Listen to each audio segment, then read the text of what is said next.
pasteur Béni. Il est de l'église du christianisme céleste. L'église du christianisme céleste. Il est passé devant un soir à la maison. Vous me dites qu'il a fait un songe. Et dans son songe, il a vu que dans le monde spirituel, comme il appelle l'église où se trouve le pasteur Barou, il a vu que c'était une église, enfin, ils sont dans un lieu rempli de lumière, où les familles vivent là. Vraiment, ce n'est que la lumière et tout est bon là-bas. Par contre, le monde spirituel lui présentant son église à lui a montré un champ de maïs portant des épines, mais entièrement enherbé. C'est un champ rempli d'herbes. Et c'est ça qui symbolise son église.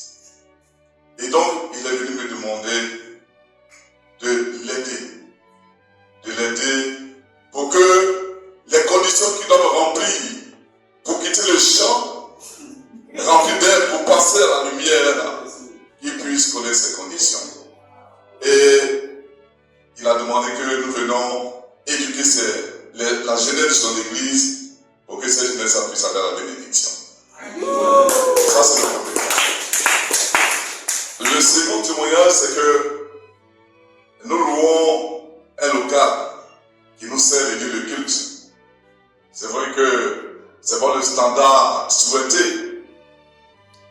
Et un jour, le propriétaire, le fils du propriétaire, donc, est venu me voir pour dire qu'il voulait faire des modifications sur les espaces qui sont là, ils vont construire des boutiques et tout ça. Je viens d'ici de faire des boutiques. Nous, on s'en vient de déménager, on ne va plus rester ici. Parce que nous, on avait un lieu où il y a assez d'espace, parce qu'on a beaucoup de choses à faire. Donc, on s'est donné rendez-vous. Entre-temps, je suis allé à Saint-Fra, où il y avait le séminaire. Et le dimanche matin, il insistait, il m'appelait. Et finalement, j'ai répondu à son appel. Et voilà ce qu'il va me dire. Il dit, pasteur, ce soir, j'ai rêvé. Aux alentours de 18 h, il dormait et il a rêvé. Et dans son rêve, son grand-père qui a conçu la maison là, lui a dit, avant le pasteur qui est dans la maison, il y avait un autre pasteur d'une église évangélique. Mais ce pasteur-là, ses prières les dérangeaient. Et maintenant, le pasteur qui est là, en tout cas, ces prières-là font qu'il se sente tellement à l'aise dans la maison et qu'on ne doit pas le déranger. On ne doit pas déranger ce pasteur-là. On doit lui laisser cette maison. Ce qu'il peut venir faire, c'est d'encaisser les loyers. Mais dès qu'on fait quelques modifications sur la maison, s'il s'amuse à le faire, il va le rejoindre dans le monde spirituel.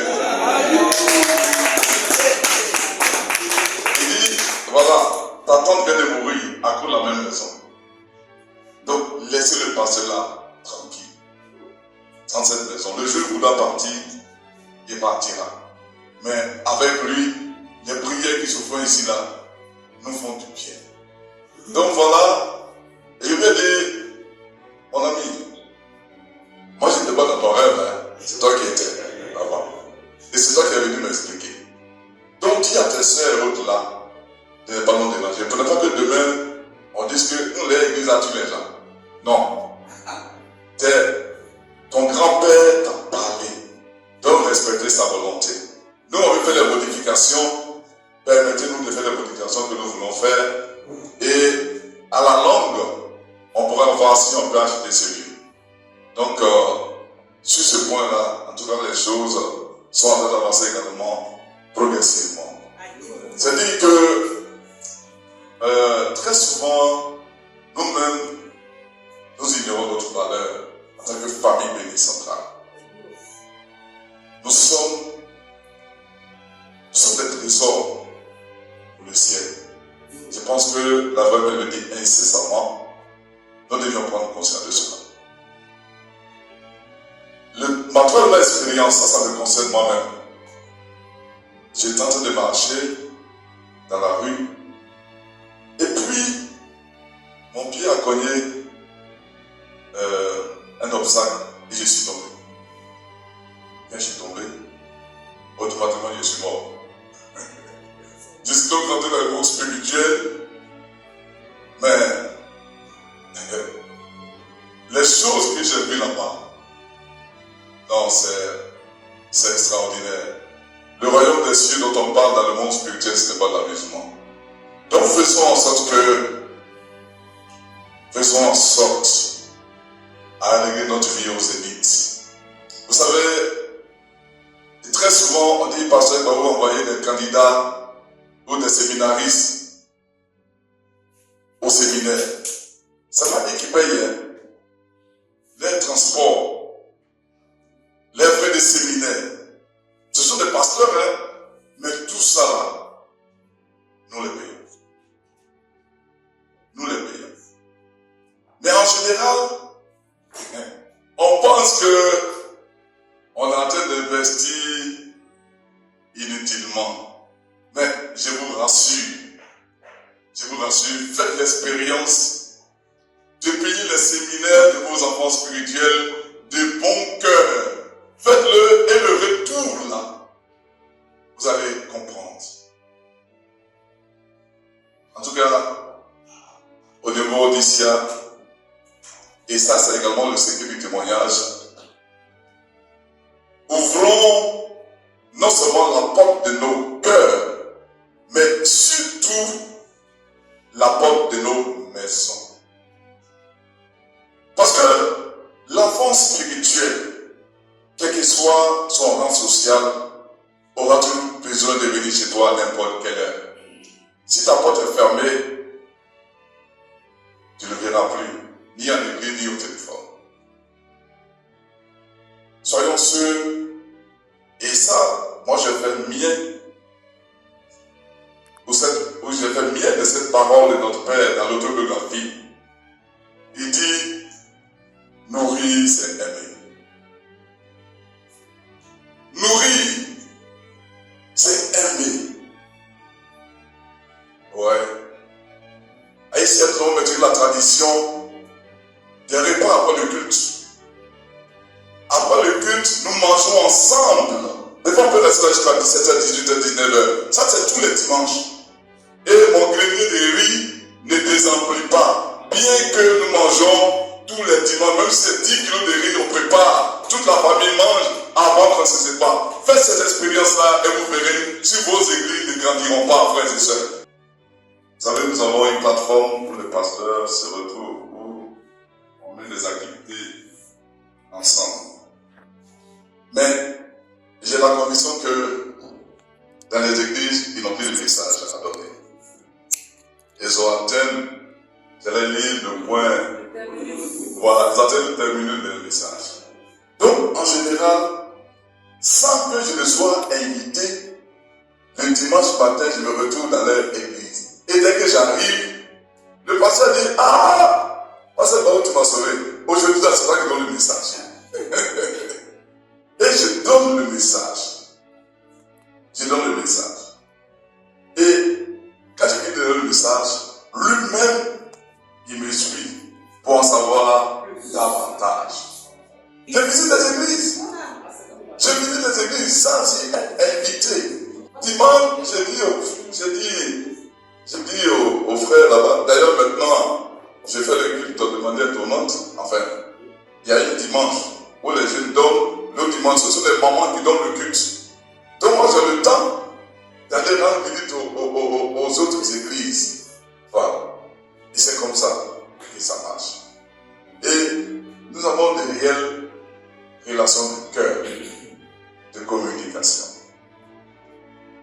Vous savez, les pasteurs, on les voit extérieurement comme ça. Mais le chapitre 2 est un problème crucial. Oui, parce que ils ignorent ce que c'est que le péché originel. Il faut apporter tous les versets possibles pour leur expliquer ça. Et finalement, ils prennent conscience. Et ils ouvrent les portes de l'église pour dire, viens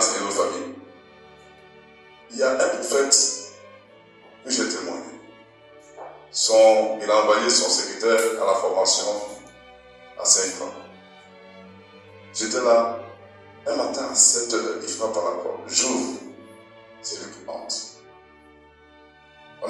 Malheureusement, il n'a pas pris de photos, mais il s'est agenouillé devant moi. Et il a dit que dans le rêve qu'il venait de faire dans la même nuit, on a dit que c'est à travers moi que ses péchés, et il le précise. Dieu sait combien ils sont nombreux, les péchés liés au sexe. C'est à travers moi que ces péchés-là doivent être pardonnés. Je lui ai dit, mon frère de foi, moi, c'est pas moi. Mais derrière moi, là, ce sont les parents qui peuvent te permettre de prendre le bon chemin. Ouais. Un pasteur, on l'appelle pasteur Choco, parce que, comprenez ce que ça veut dire. Voilà. Et donc, ils ont besoin. Frères et sœurs, allons vers eux, sans préjugés. Allons vers eux, avec dans le cœur l'amour et la reconnaissance, parce que c'est sur leur fondement que nous travaillons. Allons vers eux pour leur donner la voie du salut. Ils en ont besoin. Et notre frère veut le dire. La conférence 7, la conférence numéro 7, sur la théorie des vrais parents. Je vous invite tous à lire cette conférence-là, la conférence numéro 7, sur la théorie des vrais parents. Vous verrez, pour ceux qui doutent encore, que la vraie mère est effectivement le Saint-Esprit substantiel. Et c'est clair, le mot Saint-Esprit a été répété 168 fois dans la Bible.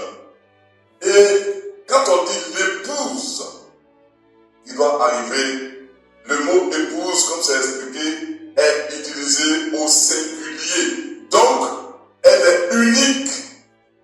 Il doit venir.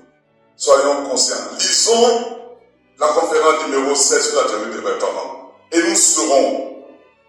Qu'est-ce que nous allons dire quand nous allons témoigner au pasteur? On ne va pas pour discuter de Jésus. Nous allons pour leur parler des vrais parents. Parce qu'ils n'ont pas la notion de vrais parents. Et ça, c'est bon. Donc voilà un peu dans ma relation avec eux, c'est cela. Maman, je n'ai pas de vrais parents. Oui. Ils ignorent qu'il y a de vrais parents. Ils ignorent qu'Adam et Ève devaient devenir vrais parents. Ils ignorent l'idée de la création.